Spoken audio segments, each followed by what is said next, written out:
Welcome in to the YouTube channel of the snookersystem.com. This is the channel where you subscribe for hints and tips to make you play snooker better. So don't forget, like, subscribe and hit that notification bell.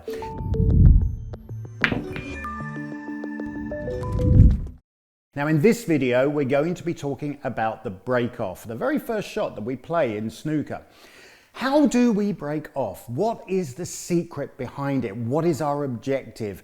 And what are the techniques that we can employ to ensure that we play a good break-off that gives our opponent the least opportunity to pot a ball and hopefully give us the opportunity to get in and make a score first. So I've got the table set up as if we were about to break off. And I'm going to first of all talk to you about the standard figure of 8 break, which is what you see virtually all of the professionals play. So why do we play the figure of 8 and what is the objective? So we call it a figure of 8 because the cue ball is going to go down the snooker table, striking preferably the final red on the triangle, and then it's going to follow this path down here, striking this ball or this ball. Then it's going to come off this cushion, and then travel on this line here in between blue and pink, striking the side cushion and then coming to rest as close to the baulk cushion as possible. Now, if we could really just pick it up and place the cue ball where we would want it to be, we would be placing it here, right behind the green. So why do we want it to be behind the green? Well, the answer for that is because we want to place the cue ball in a position where it's going to hide the reds. Now, when we play this shot, we want to be catching this final red as thin as we can because we don't want to open these reds up. We want to keep the pack as tight as possible because if we take reds out of the pack, then we give our opponent the opportunity to play a shot. But we do want to widen the angle when it strikes this cushion here. So we need to be playing with some side. If you're playing down this side of the table by the yellow, you're going to be playing with right-hand side. And if you play down this side by the green, you're going to be playing with left-hand side. What the side does is when it hits the top cushion here, the spin that's on the ball will widen the angle, so it will come off at a sharper angle to the right. It will also speed the cue ball up, so we don't have to hit the cue ball quite so hard. And then that side will also take off of this cushion here, throwing the cue ball in between the blue and the pink. So if you get your alignment right, if you get your aiming right and the pace right, then you're going to place the cue ball here on the cushion. Of course, it doesn't have to be exactly on the cushion. That's quite hard to achieve. But the more you practice this shot, the better you're going to get at it. So let's have a go. I like to place the cue ball quite close to the brown. Some players prefer it over towards the yellow. What you do is up to you really. Try placing it in different positions to see what works best for you. So I'm going to be addressing the cue ball on the right hand side of center and my target is going to be this final red here. Now bear in mind that when you play with side, the cue ball is going to swerve off to the right. So if you aim at the far edge of this red, you're likely to actually miss the pack completely. So you want to be aiming more in towards the center of the red and then allowing the spin to take it off to the right. Okay, so now let's play this shot. So I'm going to be aiming, as I've said, at the final red to the right-hand side of the triangle of reds. Don't forget to chalk your cue before every shot. So standing behind the line, focusing on that last red, dropping in, addressing the cue ball with right-hand side, and now going through my feathering. And then when I'm ready to play the shot, look up at the last red and push through the ball.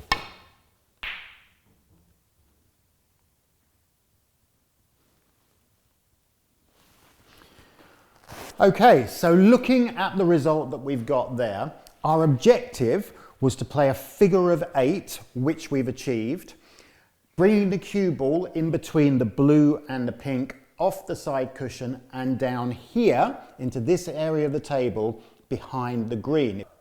So if I actually look at the result that I've got here, there's no ball that is pottable. I haven't moved any reds out to the left-hand side of the table, which is obviously the danger because the cue ball is coming over to that side. The only red that has actually come out of the pack is this red.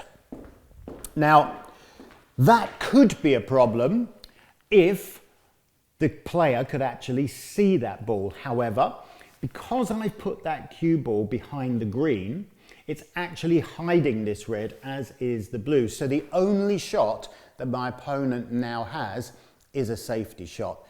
And that is your objective when you're breaking off. You don't want to be giving your opponent the chance of potting a ball so that they have to now play safe, hopefully not playing it very well and leaving you in. Okay, so now we're going to look at a different way of playing the break-off shot. Now we're going to look at a slightly different break. If you're not quite happy with that figure of 8, you can play the break which just comes down one side of the table. It's not a break that I would recommend, and I'm going to give you a good reason why that is when I play this shot. But what we're talking about now is placing the cue ball a little bit further over to the yellow. What we're going to do this time is we're going to catch this final red really thin.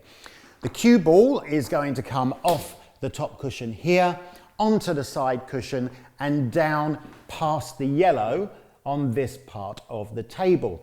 The goal is to place it behind the yellow. This, to be honest, is a harder shot to play because if you catch the reds too thick, you're not going to bring the cue ball back and you could leave a red into this pocket. I'm going to try and play this as thin as I possibly can, and we're going to see what result we get. Okay, so let's play this shot. So just as a recap, we're going to be aiming very thin on the final red, aiming to come off top cushion, side cushion, past the yellow on the right-hand side as we look down the table, and hopefully in behind the yellow.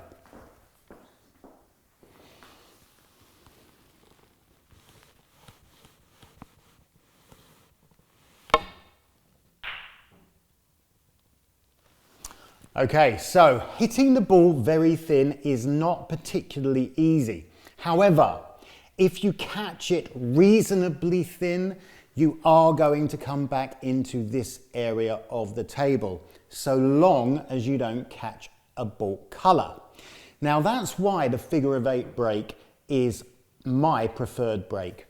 If you play the figure of 8, you are very, very unlikely to catch any of these colours here. This particular break, I've got close to the cushion, so that's good. I have left this red on, although it's not particularly easy, and if anyone took that on, they'd have to be a very good player in order to pot that. Just want to tell you one other reason why the break that I've just played is not my preferred break, and that is because we have the middle pocket here. If you catch the final red very, very thin, you could catch this bump.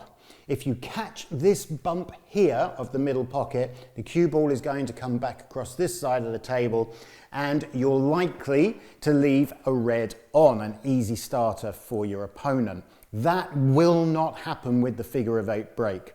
So, my recommendation is the figure of 8. Practice that as much as you possibly can and perfect it. Once you can do that, you will be able to regularly find the top cushion with your break-off shot. Hope you enjoyed that. Don't forget, come back to our channel for more tips and hints to play the game better. Like, subscribe and hit that bell, and we'll see you soon.